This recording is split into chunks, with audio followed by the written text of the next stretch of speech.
Kasus dugaan korupsi pengadaan perpustakaan digital Bookless Library di Dinas Pendidikan Provinsi Sulawesi Selatan kini masuk dalam penyidikan tim pidana khusus Kejati Sulawesi Selatan. Hal itu ditegaskan Asisten Tindak Pidana Khusus Kejati Sulsel Rahmat Supriyadi usai memimpin penggeledahan di dua lokasi berbeda, yaitu di kantor Disdik Sulawesi Selatan, Jalan Perintis Kemerdekaan, Kecamatan Taman Rea, Kota Makassar, dan kantor CV APM yang juga jadi tempat bimbingan belajar di kawasan Jalan Boulevard Kecamatan Panakukang, Kota Makassar. CV APM diketahui merupakan pihak penyedia dalam pengadaan proyek tersebut. Rahmat Supriyadi menuturkan, penggeledahan berlangsung lebih kurang 8 jam, terhitung mulai pukul 9.30 waktu Indonesia Tengah hingga pukul 15.21 waktu Indonesia Tengah. Proyek tersebut merupakan kegiatan di tahun anggaran 2022-2023 dengan anggaran kurang lebih 9 miliar rupiah. Sedangkan untuk kegiatan buku elektronik sama juga sekitar 9 sampai dengan 10 miliar rupiah. Kasus ini mulai diselidiki setelah Kejati Sulsel menerima laporan hasil pemeriksaan Badan Pemeriksa Keuangan pada tahun 2024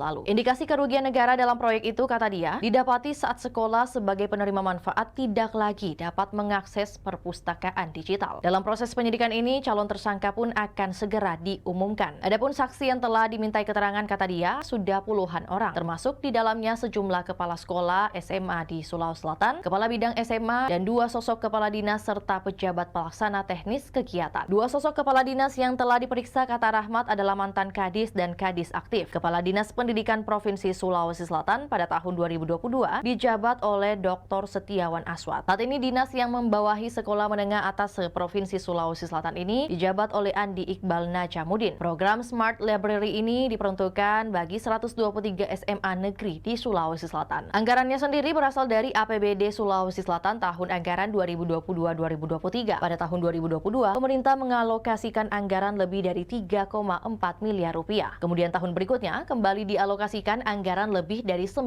miliar rupiah, sehingga nilai proyek tersebut mencapai lebih dari 13 miliar rupiah. Itulah tadi berita hot news kita pada hari ini. Saksikan berita hot news lainnya hanya di kanal YouTube dan Facebook Tribun Timur.